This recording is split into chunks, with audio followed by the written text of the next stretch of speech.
पीले दांत वाली बहू। रंजना कभी ब्रश नहीं करती थी। उसे कितनी बार उसके माँ बाप ने डांटा, लेकिन उसका कोई असर उस पर होता ही नहीं था, जिस कारण से उसके दांत पीले पीले हो जाते हैं। शादी के बाद अरे बहू, वैसे तो तुझ में कोई कमी नहीं है, पर तेरे दांत इतने पीले कैसे हैं बेटा? कैसे मतलब? कोई सर्जरी थोड़ी ना कराई है। वो तो क्या नाम, मैं ब्रश नहीं करती थी तो पीले हो गए। अब क्या करूं?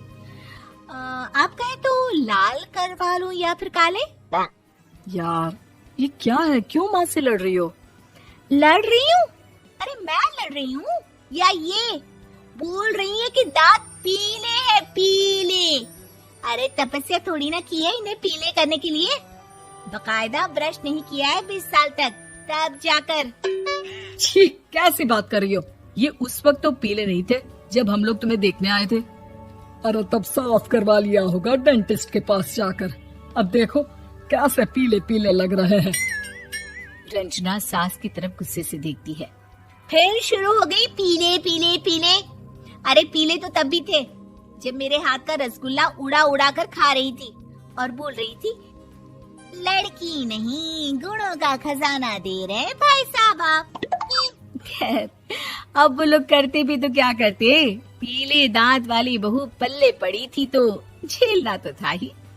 एक दिन कीर्तन में रंजना गाना गा रही थी। अरे कमला बहन, माँ का द्वार है, यहाँ तो सब शुद्ध होकर आते हैं, फिर अपनी बहू को ब्रश भी नहीं करवाती तुम। दूर से पीले पीले दांत भक्ति में बाधा उत्पन्न कर रहे हैं। अरे कोई 2 साल के बच्ची थोड़ी ना लेकर आई हूँ मैं बहू बनाकर। अच्छी खासी लड़की है, अरे कैसे करवाऊं ब्रश? ये तो उसे खुद करना चाहिए ना। अब माँ बाप तो इसके जैसे तैसे निपटा दिए, ये नहीं सोचा कि सास कैसे संभालेगी।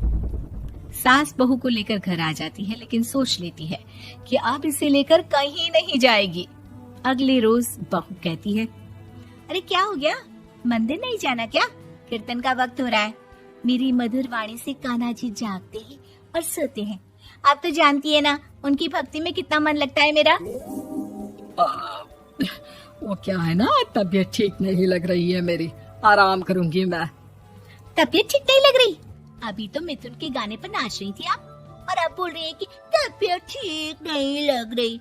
अरे भक्ति में मन लगा लो सासू माँ, ऊपर जाना है, क्या मुंह दिखाओगी आप? हाँ? सास को बहू की बात पर गुस्सा आ जाता है। मैं क्या मुंह दिखाऊंगी, इसकी चिंता तो ना कर, समझी? अपने मुंह की चिंता कर, जो ये पीले पीले दांत लेकर हर जगह पहुंच जाती है। पता है लोग कितना मजाक बनाते हैं। ना जी ना, मैं नहीं जाना कहीं तेरे साथ। तो ये बात है। कोई ना, मत जाओ, मैं अपने कमरे में ही बैठकर भक्ति कर लूंगी। ऊपर वाला दांत थोड़ी ना देखता है, मन देखता है, भावना देखता है। और अरे बस बस, तू सब कुछ दिखा, बस ये सफेद चमकदार दांत ना दिखाना किसी को, है? जा यहाँ से।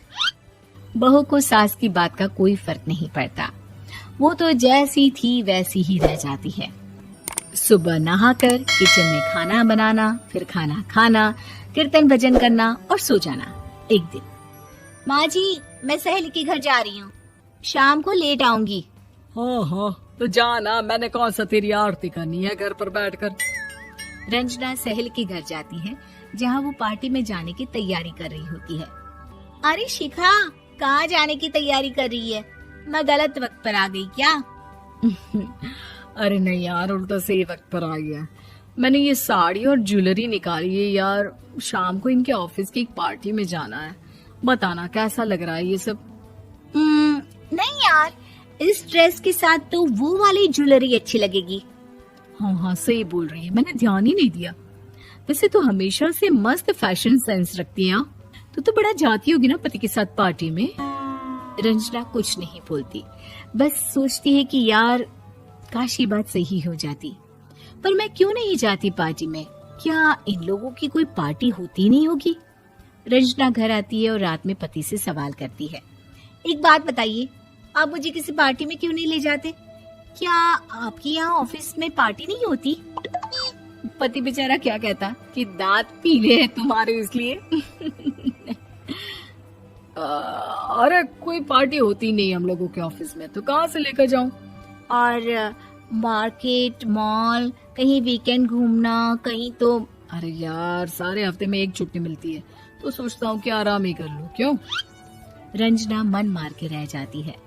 पहले कभी सास के साथ मंदिर जाया करती थी, लेकिन वो भी सास ने ले जाना बंद कर दिया। घर बैठी बैठी रंजना बोर हो जाती है। तभी उसे आइडिया आता है और वो मायके जाने का सोचती है। सासू माँ, 2 दिनों के लिए मम्मी के घर जा रही हूँ। अच्छा अच्छा ठीक है, आराम से जा।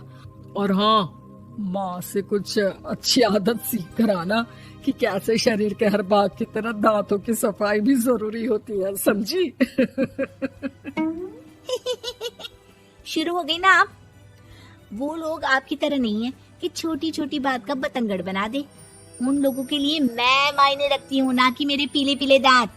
रंजना माँ को बिना बताए उन लोगों को सरप्राइज देती है, लेकिन जैसे ही वो दरवाजे पर पहुंचती है, अंदर देखती है कि घर वाले कहीं जा रहे होते हैं।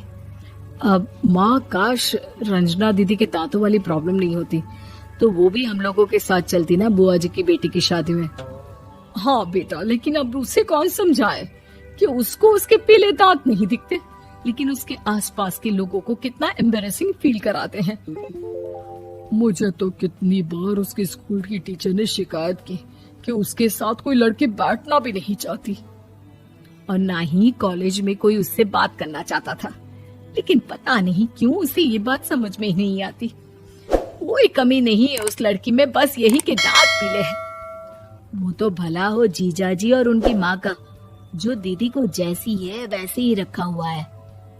रंजना को अपने घर वालों की बात सुनकर बहुत दुख होता है। वो सोचती है कि वो क्या करे, लेकिन फिर वो सीधा डेंटिस्ट के पास जाती है, अपने दांत चमकाती है और कसम खाती है कि वो रोज ब्रश करेगी। अरे क्या हो गया? तुम तो 2 दिनों के लिए गई थी ना, पर कोई ना, अच्छा है, चलो आ गई तो। रंजना सास के सामने आकर खड़ी हो जाती है और पूरी स्माइल करती है, उसके चमकदार दांतों को दिखाती हुई। हैं? चले मंदिर? माँ, मुझे माफ कर दीजिए, मैंने आप लोगों को बहुत एम्बैरेसिंग फील करवाया। मैं आज से रोज ब्रश करूंगी। दोस्तों, हमें उम्मीद है कि आपको हमारी ये कहानी पसंद आई होगी। कृपया हमारे चैनल को सब्सक्राइब करें और सभी अपडेट्स के लिए बेल आइकन जरूर दबाएं। और हाँ, वीडियो लाइक और शेयर करना मत भूलिएगा। Bye bye.